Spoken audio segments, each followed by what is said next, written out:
ہمارا آج کا مقرر کردہ حوالہ پرانے عہد نامہ میں سے یشوع کی کتاب اس کا پہلا باب پہلی 8 آیات۔ یشوع کی کتاب اس کا پہلا باب پہلی 8 آیات تلاوت کی جائیں گی۔ پہلی آیت سے قرآن کے زندہ کلام میں یوں لکھا ہے، اور خداوند کے بندہ موسیٰ کی وفات کے بعد ایسا ہوا کہ خداوند نے اس کے خادم نون کے بیٹے یشوع سے کہا، میرا بندہ موسیٰ مر گیا، سو اب تو اٹھ اور ان سب لوگوں کو ساتھ لے کر اس یردن کے پار اس ملک میں جا جسے میں ان کو یعنی بنی اسرائیل کو دیتا ہوں۔ جس جگہ تمہارے پاؤں کا تلوا ٹکے اس کو جیسا میں نے موسیٰ سے کہا میں نے تم کو دیا، بیابان اور اس لبنان سے لے کر بڑے دریا یعنی دریائے فرات تک، ہتھیوں کا سارا ملک اور مغرب کی طرف بڑے سمندر تک تمہاری حد ہوگی۔ تیری زندگی بھر کوئی شخص تیرے سامنے کھڑا نہ رہ سکے، جیسے میں موسیٰ کے ساتھ تھا ویسے ہی تیرے ساتھ رہوں گا۔ میں نہ تجھ سے دستبردار ہوں گا اور نہ تجھے چھوڑوں گا، سو مضبوط ہو جا اور حوصلہ رکھ، کیونکہ تو اس قوم کو اس ملک کا وارث کرائے گا جسے میں نے ان کو دینے کی قسم ان کے باپ دادا سے کھائی۔ تو فقط مضبوط اور نہایت دلیر ہو جا کہ احتیاط کر کے اس ساری شریعت پر عمل کرے جس کا حکم میں میرے بندہ موسیٰ نے تجھ کو دیا۔ اس سے نہ داہنے مڑنا اور نہ بائیں، تاکہ جہاں کہیں تو جائے تجھے خوب کامیابی حاصل ہو۔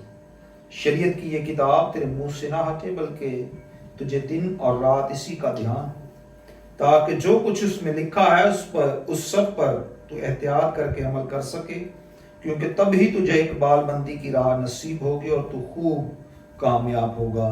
خدا ان کے زندہ پاک کلام کے پڑھے اور سنے جان پر خدا کی برکت ہو۔